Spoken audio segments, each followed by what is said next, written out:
dictating the wrap-up on the Butcher Benton package. I'm Lieutenant Dick Chasen. This hadn't been a routine case, and to find the answer, I've had to put a lot of little pieces together. It began on the day most cases can be called closed. It was the day before the butcher was to be executed. He was visited by his attorney, Paul Lowe, in the death house. It was at this first meeting the Butcher Benton case took its first switch. Well, that's it, Butcher. The evidence against you was so strong, the governor turned down your appeal. You're a rotten liar, Lowe. You started railroading me from the beginning of the trial. And now you're still trying to throw me curves. Look, I don't blame you for being edgy, but get this straight. I didn't double-cross you. I never worked harder for a client. You mean you never worked harder for a client to get him sentenced? You were a fool, Butcher. If you hadn't tried to double-cross Squeamy Ellis and Joe Marcelli, they wouldn't have turned state's evidence against you. But you had to get greedy. You wanted to keep the whole $600,000 for yourself. Well, the boys got sore, and I don't blame them. It was all your idea. You planned the whole job. You hired us. When you found out I'd staged the money, you decided it was time for me to die. You got those two crumbs to turn state's evidence on me. You stinking rotten mouthpiece. We both know that isn't true, Butcher. Now, look, what's the sense in not giving me the money? It's not going to do you any good. Well, I'll have the satisfaction of knowing that none of you three crumbs are going to spend it. What about Eva? Don't you owe her something? If you tell me where the money is, I'll see that she gets your share.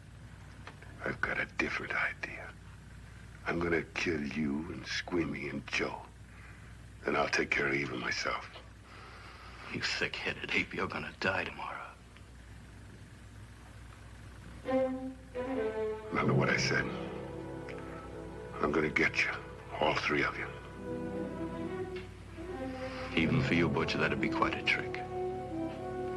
So long, dead man. Remember what I said. I'm going to kill you, all three of you.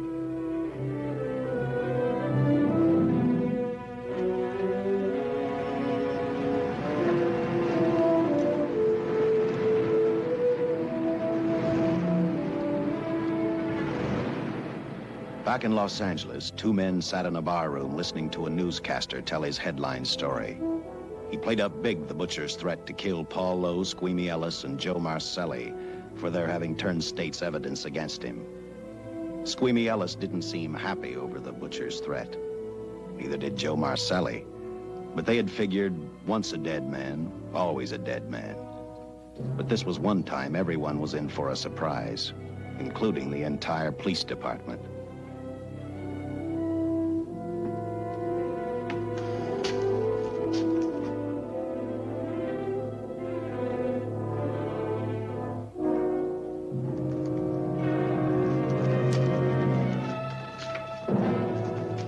You seen the headlines, Captain? Teletype just came in from San Francisco. Butcher's execution is set for 5 o'clock this afternoon. And like the newspapers say, he still refuses to talk about that stolen money. Well, I still have hopes of coming up with something. That's what I dropped by for, Dick. With Butcher's execution, the department's marking it case closed. That means you'll be reassigned. I spent a whole year trying to break this case. As far as I'm concerned, Butcher's death is just the beginning. Of course, I can't prove it, but I think that Paul Lowe was the top man. And even though I have to keep working on it while off duty, I'm going to get Lowe, Squeamy Ellis, and Joe Marcelli. Okay, Lieutenant. Officially, I've taken you off of the case.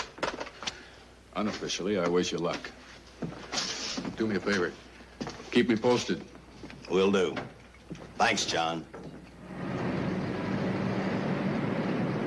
I headed for Eva Martin. She worked in a local burlesque house. I'm a cop, and my job is to ask questions and get answers. So I decided I might as well start again with her.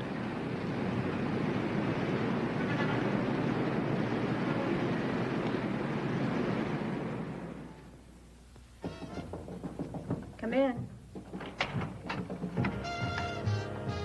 Oh. What do you want? I'd like to talk to you. Talk? You're a cop, aren't you? That's a good question. I can't even find a 3-ton armored car, let alone the $600,000, and I've been on the case a year. I've told you, and I've told you, and I've told you. I don't know anything about the money. I never did. Benton's gonna be dead in a little while. I thought it might make a difference. I never knew anything about the money. Call me dumb. I didn't even know Charles was in the rackets until the trial. Now, take it easy, kid. You're on, Eva.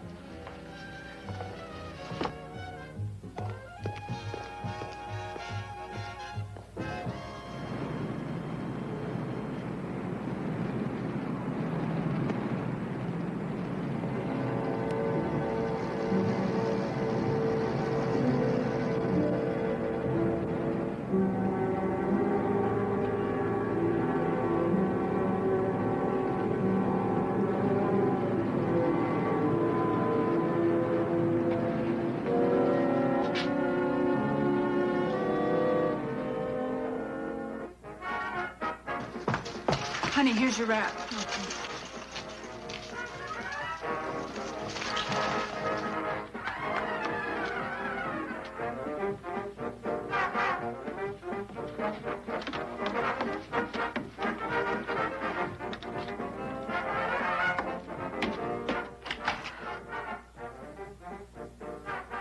A few moments ago, Butcher Benton, without revealing the whereabouts of the $600,000 stolen in the armored car holdup, paid for his crimes against society in the gas chamber at San Quentin. Now for a look at the international scene. Today... Come on, baby. Don't waste tears on Benton. I feel so badly about Charles. If I'd known, maybe I could have done something. How about a drink? We could both use one. An artist can't drink while she's working, Paul. Boy, see.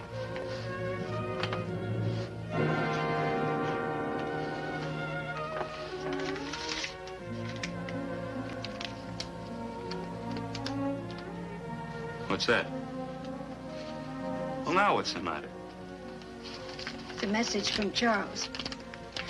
He told me to open it if he died. Finale, Eva. All right. How about a steak after the show? No, thanks. Not tonight, Paul.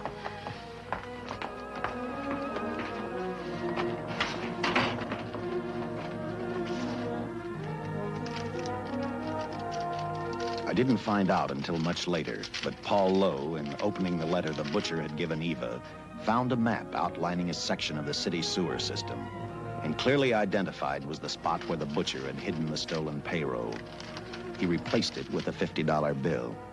I guess he figured $50 to gain $600,000 was not a bad day's work.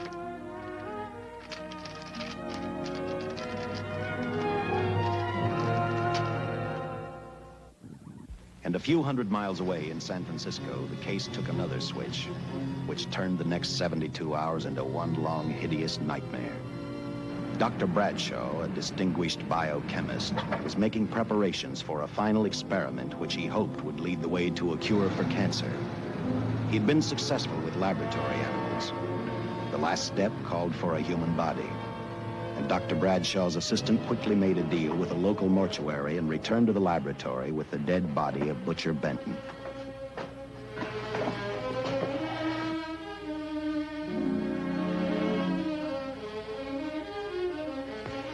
You made good time. Well, I didn't waste any.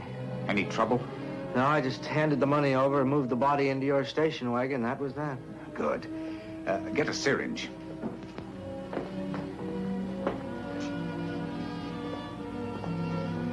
He's in good shape. Well, I hope so.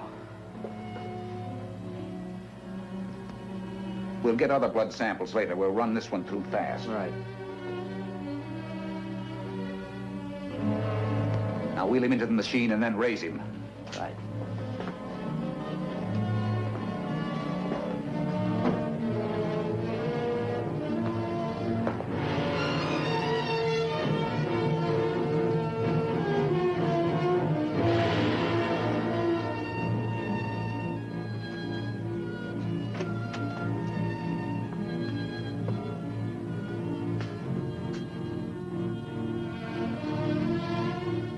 Ready?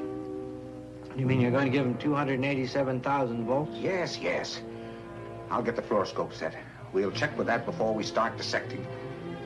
Turn off the lights.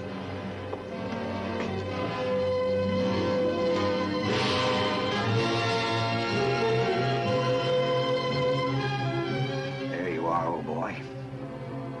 If you respond properly and my theory is sound, you'll be more famous dead than alive.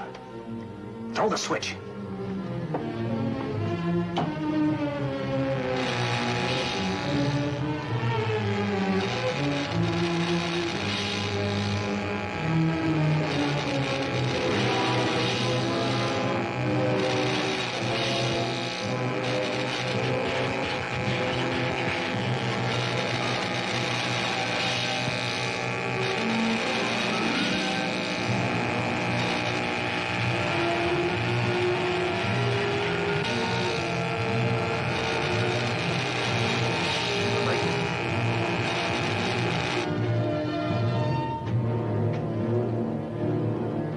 Wait, I thought I saw a pulsation of the heart.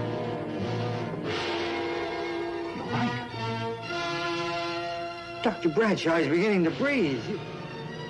You've brought this man back to life. No. The heart muscle has simply responded to a terrific electrical shock, that's all. Yes, but it does prove that the cells still function. Dr. Bradshaw, he is alive. A shock reaction, it can't last. His cells are multiplying now, if your theory is right. We could keep that reaction going longer. But it's worth a try. Get the body out.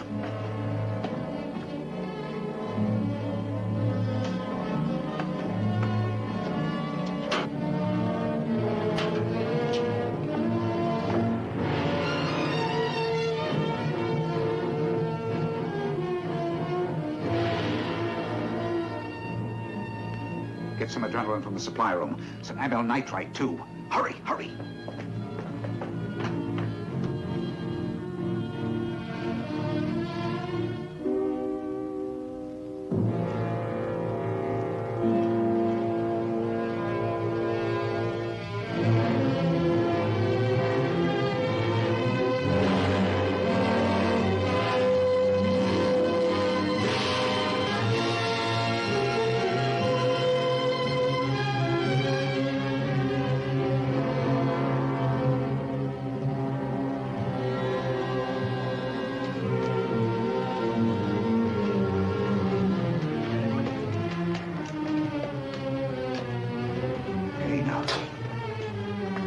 Mustn't move. Your heart can't stand the strain.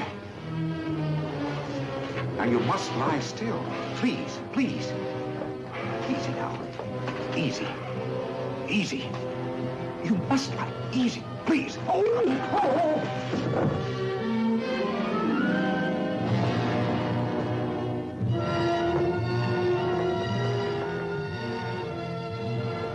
Dr. Bradshaw's experiment had given life back to the butcher. He tried to talk, but the electrical voltage had burned out his vocal cords. Yet it hadn't destroyed his brain. He knew who he was. He knew who he hated. As he stumbled about the room, I think he thought only about one. Kill Lowe, Squeamy, and Joe Marcelli. The tremendous electrical voltage that Dr. Bradshaw had given the butcher had increased his cellular structure to the point where he was no longer a man. Dr. Bradshaw's experiment had created a vicious, brutal animal with an almost inconceivable amount of strength. Dr. Bradshaw must have believed the butcher's regained life would last for only a few minutes.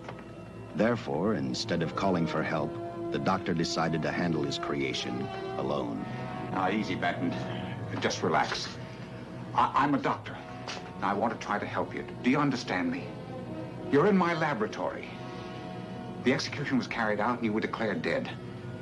I tried an experiment on you and brought you back to life, although I didn't intend that. Now, you've had a great shock. Now come and sit down. Now, be quiet. Now, come and sit down. Take it easy. That's the boy.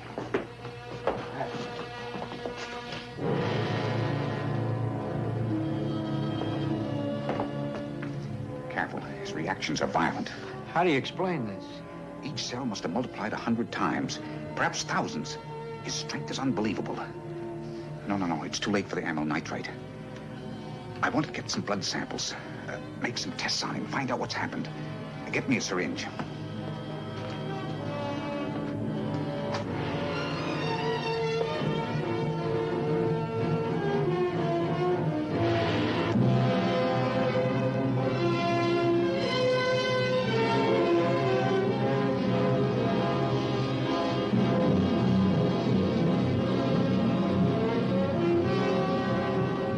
Why won't the needle penetrate the skin? Tissue must be nearly a solid mass of cells. How are we going to get the blood sample? Surgically, perhaps.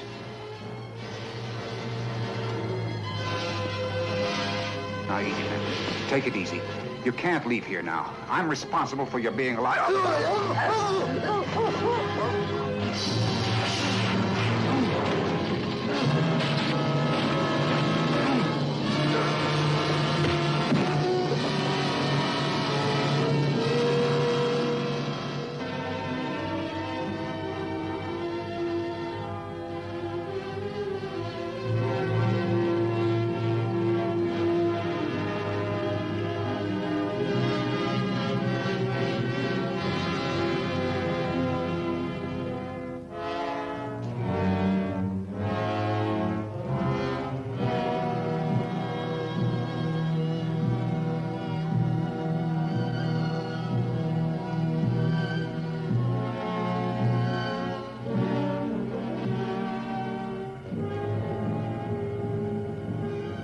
Towards the end of this case, Captain Lauder and I found out the doctor and his assistant had been murdered. But I'm getting ahead of my story. The butcher didn't know how he had been brought back from the dead, and he didn't care. All he knew, he was alive. Then this monster-made man started thinking about Los Angeles.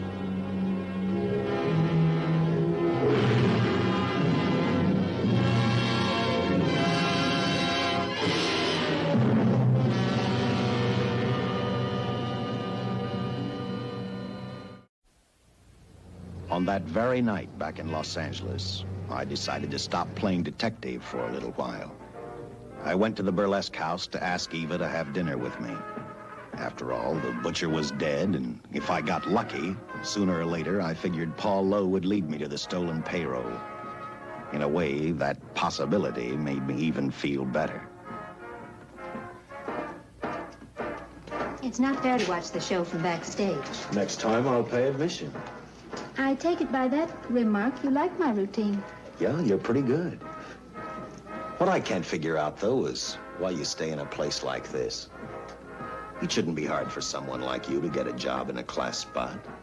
If you weren't a detective, I'd be willing to bet with a line like that your next remark would be, how about dinner?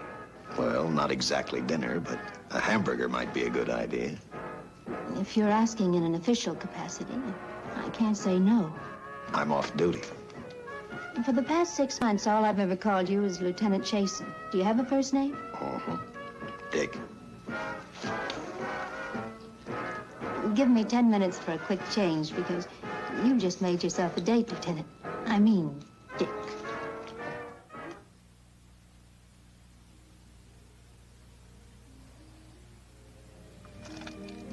You know something, Dick?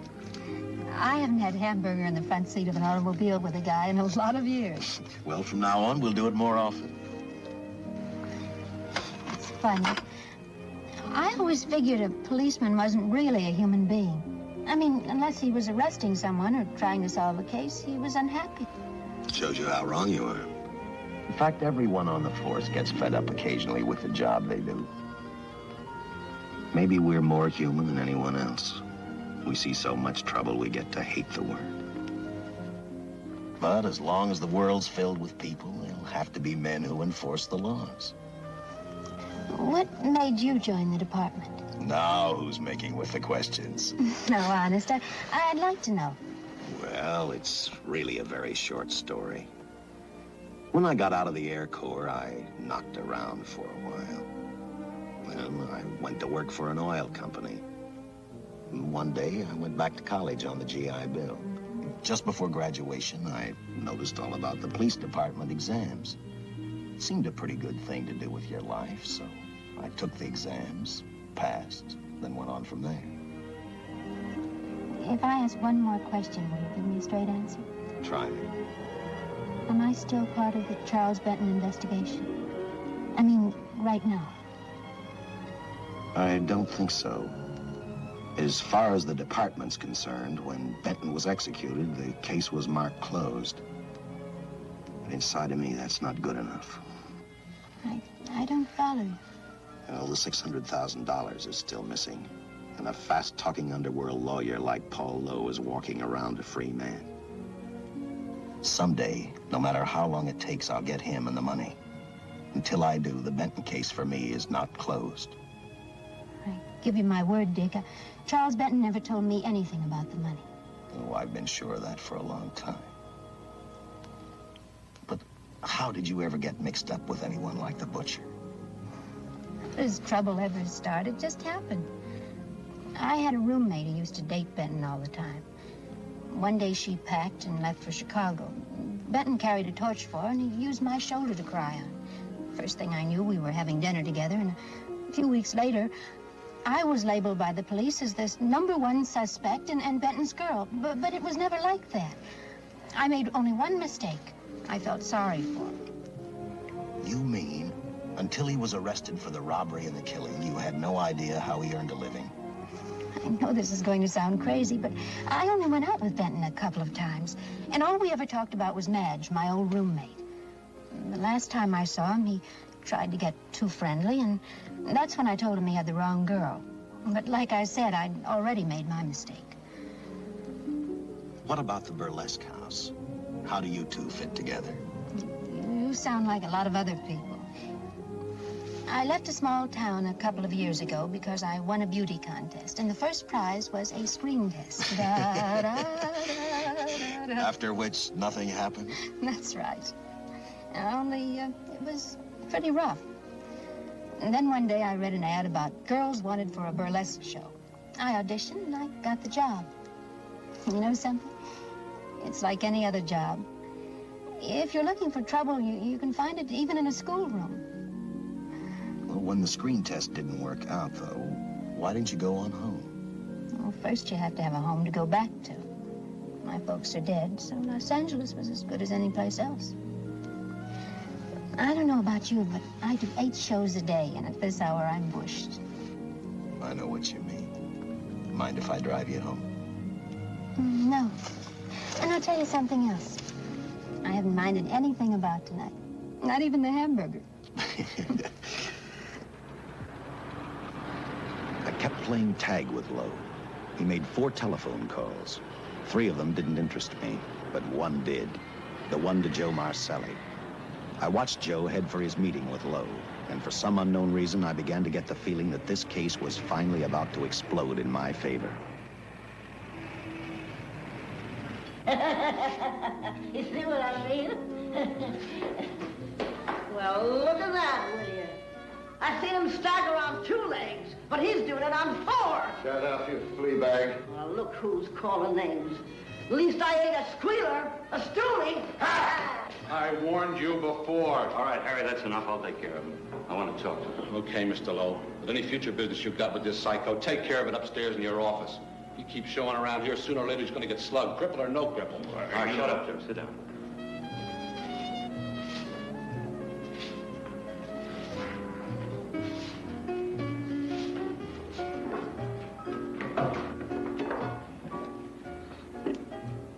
I need a shot. Bad. You'll get one after I talk to you. You sober enough to understand? Yeah, I run out of dough. No wonder. Look at you. You used to be the best torch man in town. Now I don't think you could crack a safe if you knew the combination. No jobs. Nobody wants me since I turned stakes on Benton. That's your doing. You taught me into All right, it. quit crying. I got a job for you. If you can stay off that stuff long enough. You know I can if I've got a job. How much? What is it? It's $2 grand in it for you. Where? Right near where he pulled the job. Interested? $2 grand ain't much out of 600,000. The other expenses. Besides, that money's plenty of it. Now, you want it or do I get another boy? I'll do it. How soon do you want me to go to work? Set it up for tomorrow night. Call me before noon. I'm going to the races. 1. And that's all. The job's over.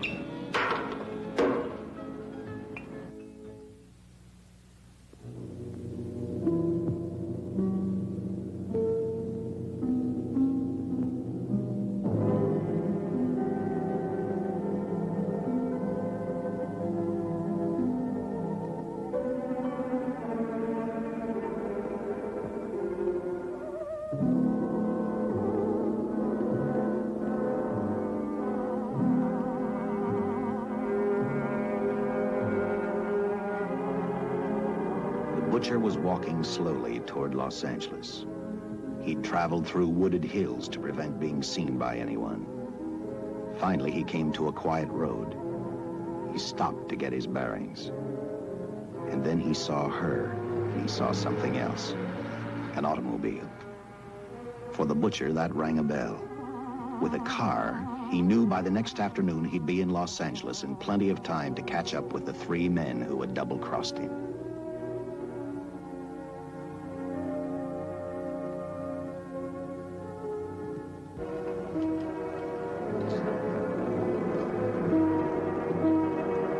Well, see, you're a real gentleman to be helping strangers in distress. I hope you don't mind me using the babe here as bait. Quite a dish, isn't she? But that's what she gets paid for. Bait, that is. Yes, sir. She's a real shaker artist of my outfit. Carnival man myself. Just call me Connie. Yeah. Well, friend, we're in a little bit of difficulty here. Got a flat tire, brand new car, no tools in the back. Why, some of these dealers make my carnival grifters look like babes in the woods.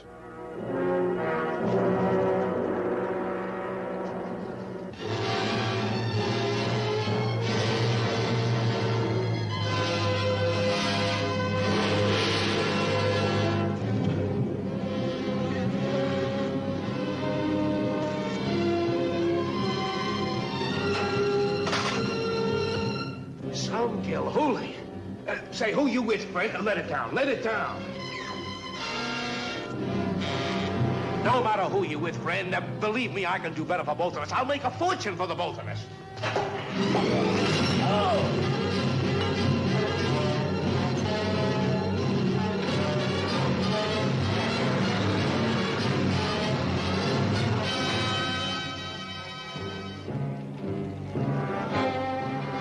An hour later, the San Francisco Police Department sent out an APB.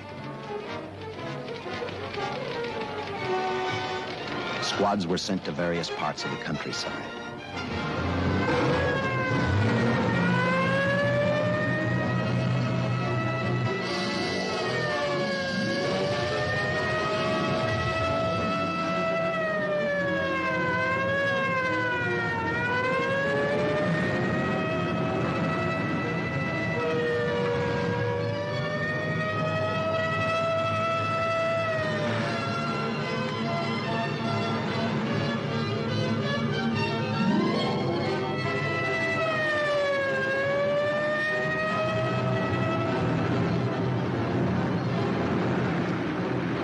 Roadblocks were thrown up to catch the cold-blooded killer the hysterical girl had described. Each squad kept reporting back to central headquarters, and each of their stories was the same. So far, none of them had spotted the car the killer was driving. Orders were given to shoot to kill, because from the girls' further accounts, they realized they were dealing with a maniac.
I trust that this information will answer all of your questions. If I can be of any further service, let me know. Sincerely, J.I. Louder, Captain Police, L.A. Here's another all points from CHP, Captain.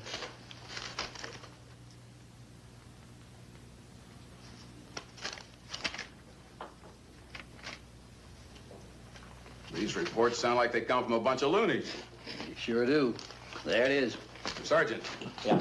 I want Lieutenant Chasen to look these over as soon as he comes in. All right, Captain. The next morning, I read the stories of the brutal murder of the 2 police officers. I also read the witness's statement about the bullets having no effect upon the killer. I felt sorry for the witness, and I thought about how easily a person's mind can become confused when suddenly they receive a brutal shock. I didn't believe a man existed who could not be stopped by a slug from a .45. Good morning, Captain. You and the rest of the force are going on 24-hour duty. Seen the headlines? You mean this guy that's running amok up north? Yeah, the latest report, he's killed 2 police officers. Made a getaway in a green coupe heading south. I've got a hunch this killer's gonna be our baby. He could be in town right now. Yeah. You better get started, Lieutenant. Okay. Any new leads on that holdup money? I think the girl can probably be counted out. If any of the others are wise, they're keeping mighty quiet. Well, let it ride for now. The whole force is gonna be on the spot until we catch this killer. Newspapers will have a field day.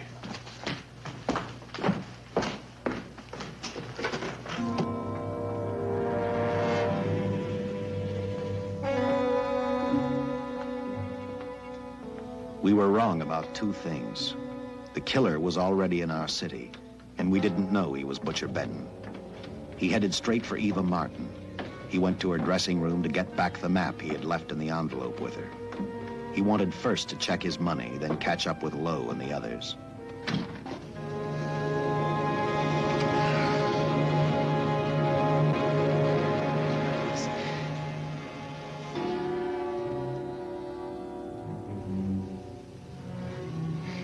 Can't be. But you do look like him. Only different somehow.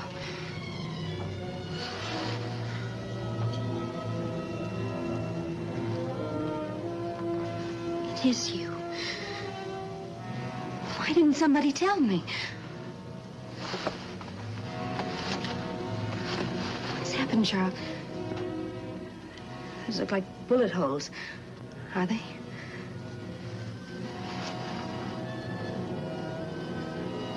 There isn't even a mark.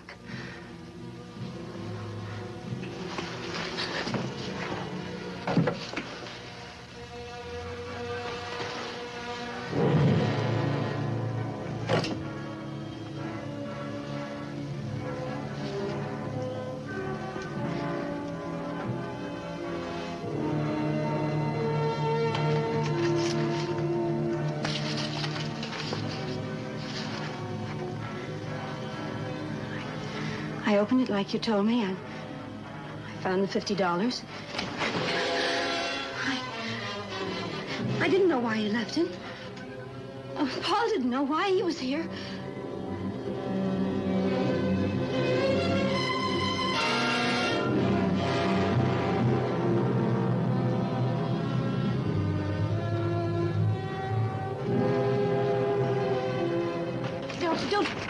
Don't think crazy.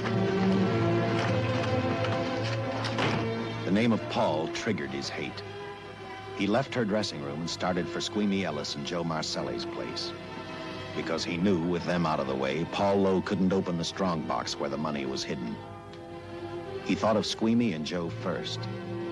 He was saving Paul Lowe for last.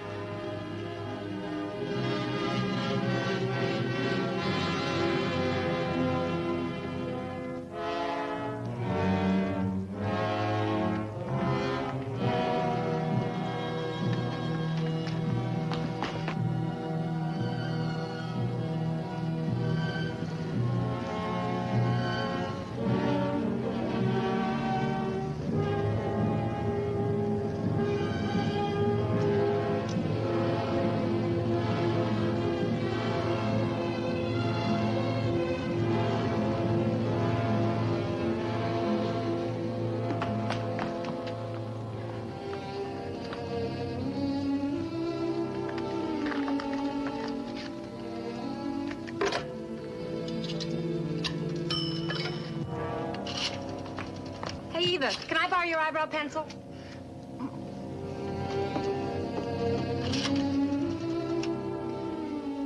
Operator, get me police headquarters. Lieutenant Chasen, please. When do you expect him? Well, tell him Charles Benton is alive, and even bullets can't stop him. I'm not crazy. Just say a friend of Charles, he'll know.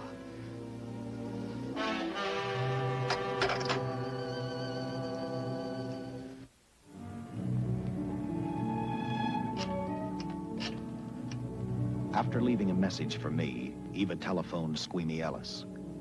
She tried to tell him the butcher was alive and on his way over to kill him. Squeamy didn't believe her, and in a way you couldn't blame him. Who in their right mind would believe a man had returned from the dead? What Squeamy actually believed was that the butcher, before his execution, had hired a killer to carry out his threat.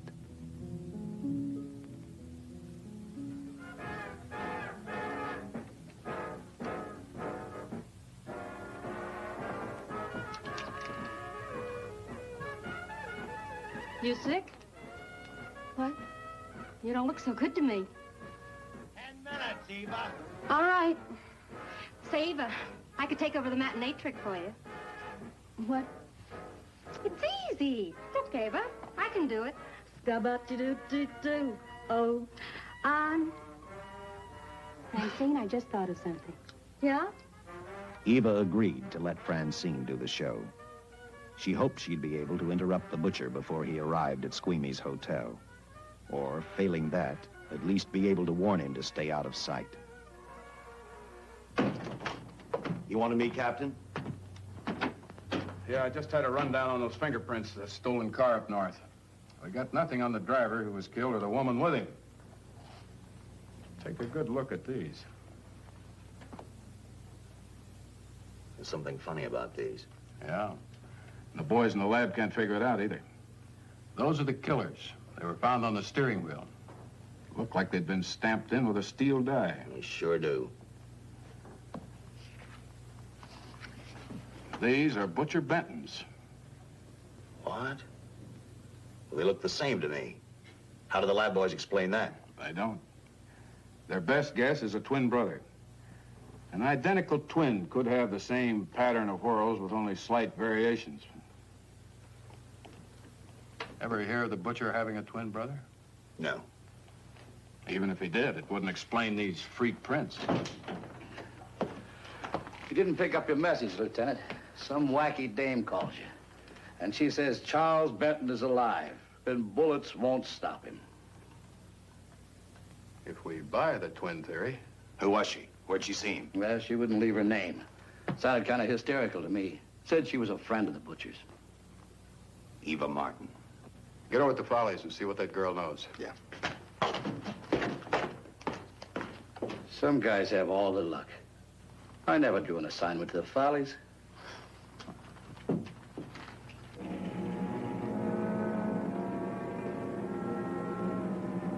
Meanwhile, the butcher headed for Squeamy's hotel. He didn't seem to be in any particular hurry. Actually, he seemed like any normal person, on his way to work or on his way home.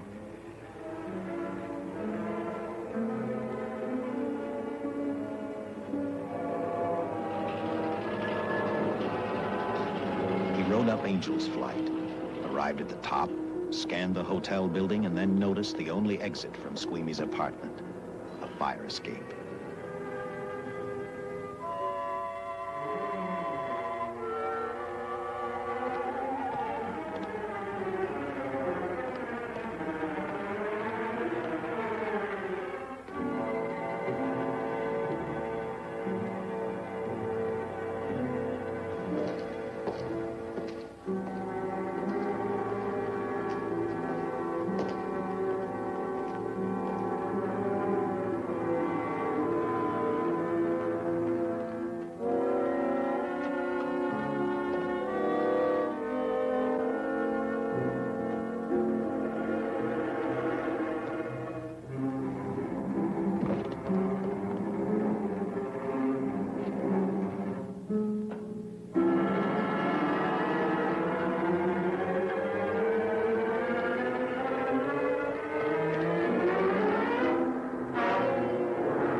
butcher was figuring his next step.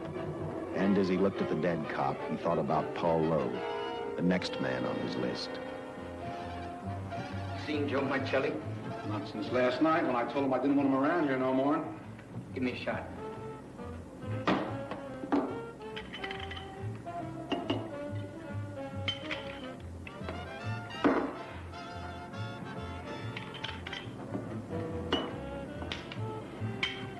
Look, I need help. Just found out that Benton hired a killer to get me. He's after Joe, too. Well, then drink up and get out. I don't want no trouble around my place. You're a real pal. Drink up and get out, I said.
Operator, get me the police! Police! Yes!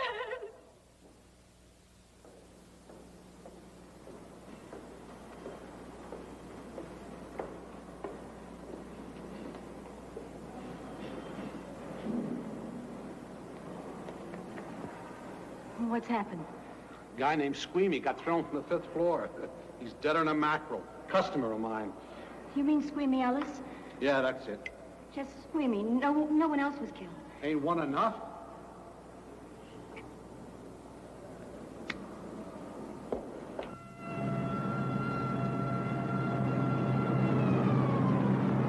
I tell you, the bullets never even phased him. He must have been wearing a bulletproof vest. God help us when the papers get a hold of this. Keep an officer on duty here till you hear from me. We'll get a stakeout on Joe Marcelli. I'd like to talk to Joe. Lauder, I'm going to call San Quentin. Suppose Benton is alive. Every available man's been put on the case now. Yes, sir. All right. All right. Anything new? Report on Dr. Bradshaw, owner of the station wagon. The San Francisco police located his laboratory in the basement of an electrical power receiving station. Bradshaw, what's he know? He's dead. And another man, too, his assistant. The lab is a shambles. But now we're getting some action from San Francisco. Benton's body never arrived at the mortuary where it was supposed to go. An attendant there finally broke down, admitted he picked up some quick cash by handing the body over to a man he was unable to identify. The man was driving a station wagon. Blast it, man. The chief's on my neck, and the commissioners are on his, and the mayor's on theirs. Now, am I supposed to tell them that our killer is a dead man? They found a notebook in Bradshaw's lab. It ties his experiments in with a Professor Dwiggins at Caltech. I hope to hear from Dwiggins soon. Captain, report from the valley on a hysterical woman. Reports the presence of the killer. There's the location. Let's go.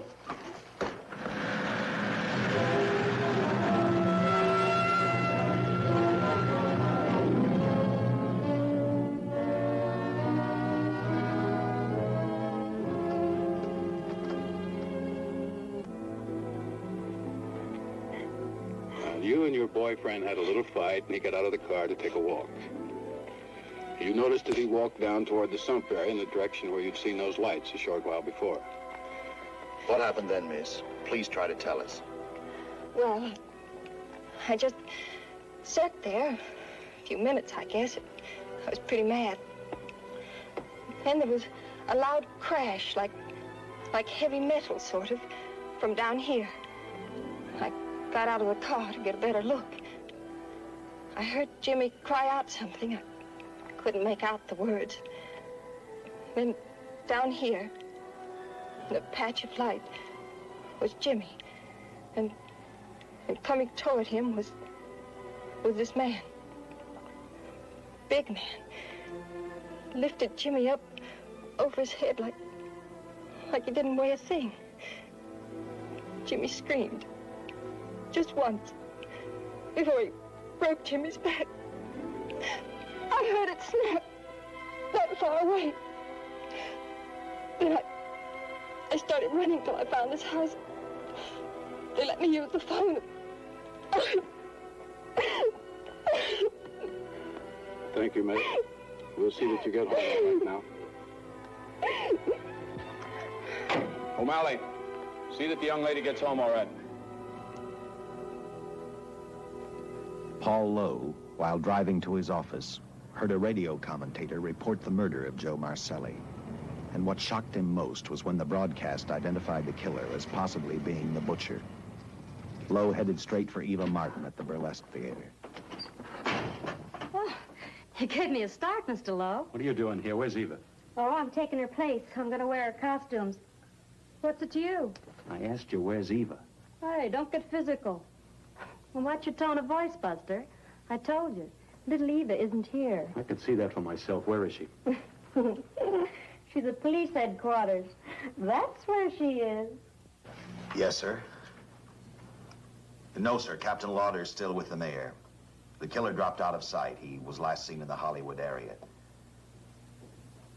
Yes, sir. We know he's dangerous. Every angle's being covered. Yes, sir. I'll tell him.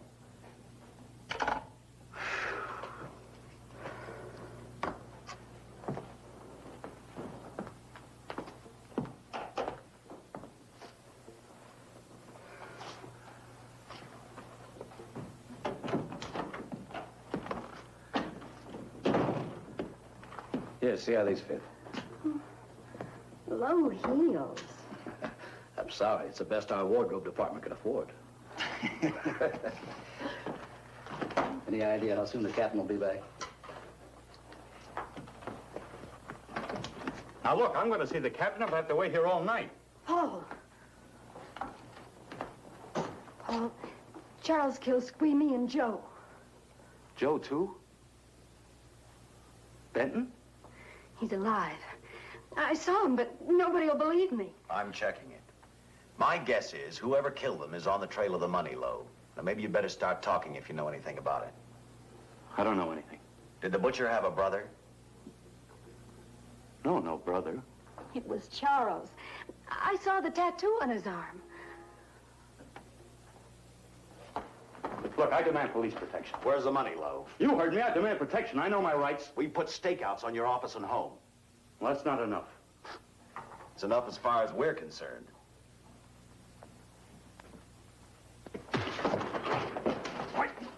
Now you gonna book me, Sergeant? Dan, throw away the key.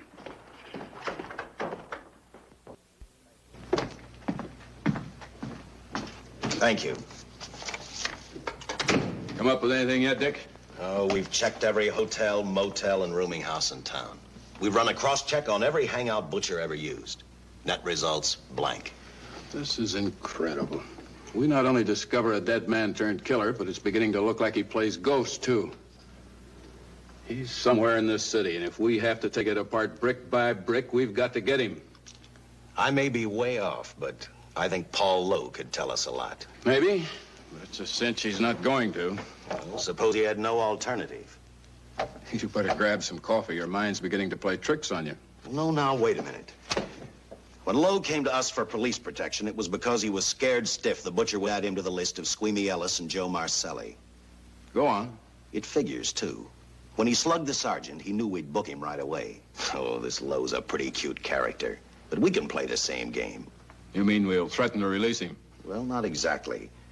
You tell him you realize that he was excited, that throwing the punch was accidental. Tell him we're not going to make a charge, that he's completely released. Lieutenant, you know we can't do that. Lowell made his first mistake when he hit the sergeant, and that'll get him a year. As far as the department's concerned, at least it's a small victory. If my hunch is right, Lowe won't want to be on the streets with the Butcher looking for him. And he may talk, and talk a lot. Enough maybe for us to get rid of him permanently. Even lead us to the Butcher. If he's frightened enough, that might work. But if it doesn't... No, Dick, I'm not going to release him. I want him out of my way so bad I can taste it, but not bad enough to be responsible for getting him killed. The good thing about that, Captain, is the fact we know it, but Lowe doesn't. Let's give it a try. All right, Lowe. Come on out. I think you'll find everything in there. You're free to go, Mr. Lowell. Wait a minute. Who do you think you're kidding? You arrested me for assaulting an officer. Court, I'll plead guilty. With luck, I might get off with 6 months. For a lawyer, you're forgetting a very important point. If no charge is made, there's no trial. It was a tough day for everyone. We figured your nerves were on edge, and when you threw the punch, you didn't know what you were doing. I've squared everything with the sergeant. It's all over, all forgotten. Yeah? Why'd you bring a stenographer? Simply because I wanted a record of our conversation at the time of your release. Okay, Lowell, let's go. Oh, wait a minute. Once out on those streets and I'm a dead man. You let me go, you'll be responsible for murder. Oh, come off it, Lowe. You're imagining things. You know the Butcher threatened to kill me. You set me free, he'll do it. Well, that's just a risk we'll have to take. But the way I look at it, Mr. Lowell, you'll be okay. Look, Captain, I'll make a deal with you. You keep me here, and I'll tell you how to recover the money. Maybe even catch the Butcher. No deals, Lowell. You'd probably tell us anything just to stall for time. Come on, let's get out of here. Now, wait a minute. All right. I'll tell you the truth. Start taking this down. I, Paul Lowe, hired Butcher Benton, Squeamy Ellis, and Joe Marcelli to pull off the armored car holdup. And then Lowe continued with his confession. He told us about finding the map. He showed us the exact location of where the Butcher had hidden the stolen payroll. And he gave us a most important answer. The explanation as to how the Butcher was able to elude detection. His means of escape was the sewer system beneath our city.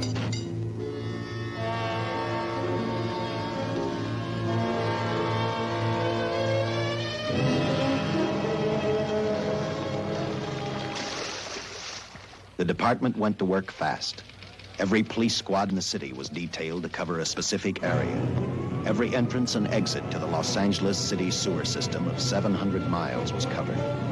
Captain Lauder and I, along with several other squads, headed for the entrance where, according to the map, Butcher had hidden the money.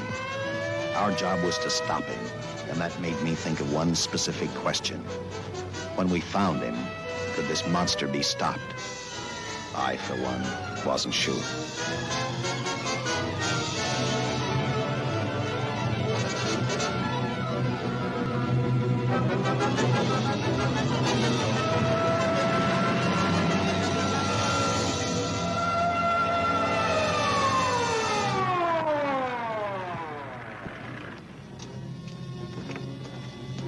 Everything all set, Lieutenant?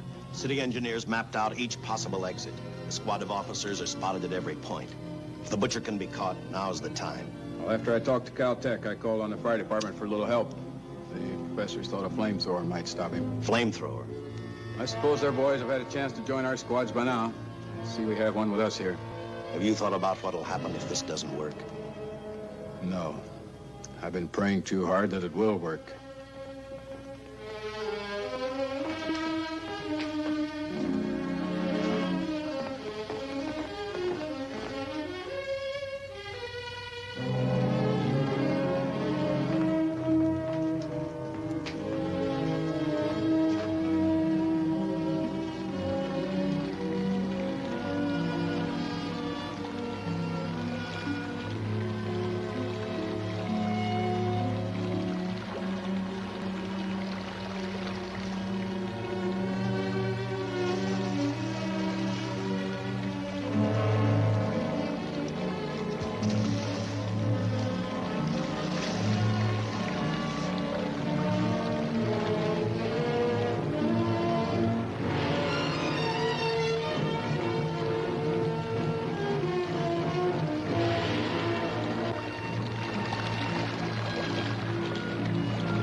This is where we split up.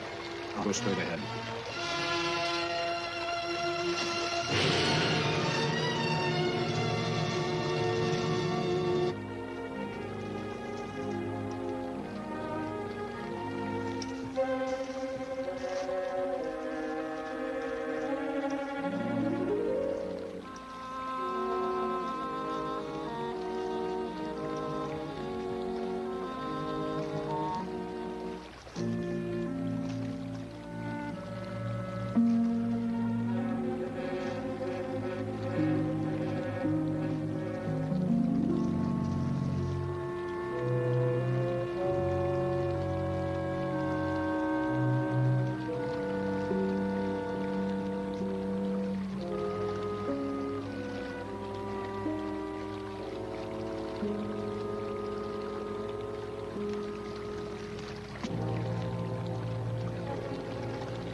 If this map's right, we're off our course.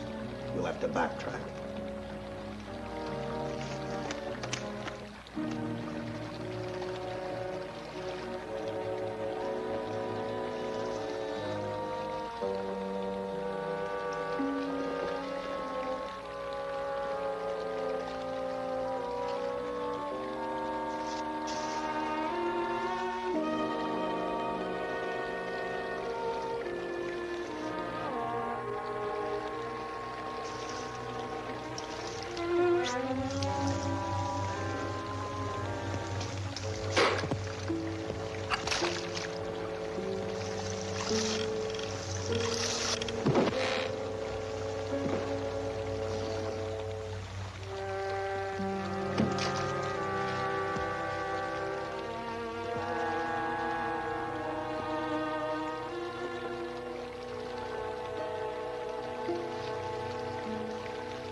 can have it.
And the tremendous shock of electricity that brought the butcher back to life destroyed him.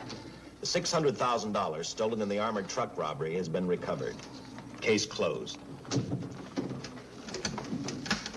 Well, here are the scientist's comments for your records.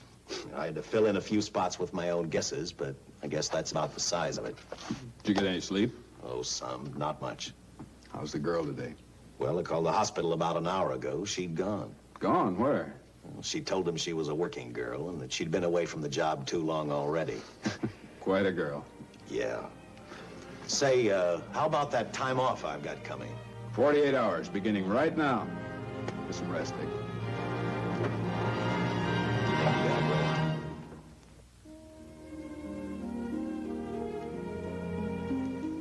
something, Dick?